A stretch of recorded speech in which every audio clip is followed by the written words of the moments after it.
Yeah, drop me on that rock. We're good to there. Excellent. Okay, stay there. Everybody okay? You're going to be okay with me. You trust me, okay? Refugee Rescue started at the end of 2015. It was started by some friends from Northern Ireland, Joby Fox and Jude Bennett. And it was a direct response to the drownings that are occurring in the crossing between Turkey and Lesbos.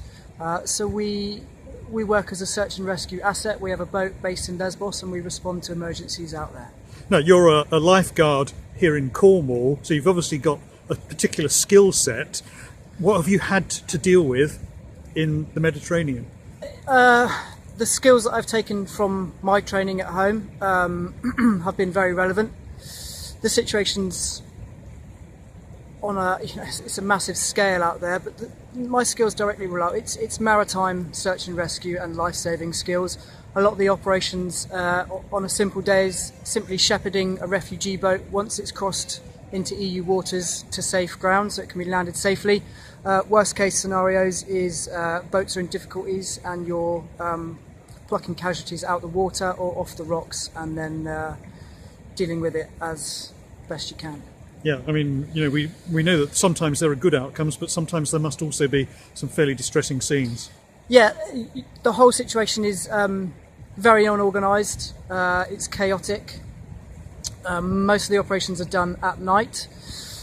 Since Refugee Rescue and various other NGOs have been on scene in Lesbos in the last year, there hasn't been any fatalities when there's been NGO rescue boats around, which is a massive improvement. In 2015, between 4,000 and 5,000 refugees died in a matter of months through drowning.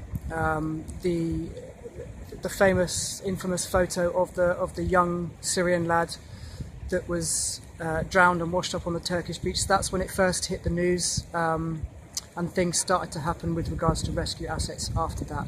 But yeah, terrible situations, terrible scenes, genuine refugees fleeing their country, and the perils en route are horrendous. How important for your work over there is the sort of fundraising that's going on in Cornwall here? Yeah, massively so. It's the full circle. Without the fundraising, you can't effect any kind of rescue, any safety assets out there. The job that all the NGOs are doing, particularly the rescue boats, are vital. There's very few European EU safety cover on scene there. The NGOs are doing a lot of the work. It's vital work that saves lives. Since we've been on the water, which is just over a year now, Refugee Rescue has assisted over 3,500 refugees to cross safely. What is the latest? The latest is that we have full approval on every level, and we're waiting now to hear from the Foreign Office and the International Office of Migration that they have matched a family to our accommodation. We have accommodation for 5 people. And you also have ambitions, I believe, to raise money to bring a second family. We do. I think that would be good on all levels, really. It'll be good for the first family to have another Syrian family locally. It'll be good for the group because we can then combine English lessons and interpreters as well. And you've inspired another group to get started in Launceston.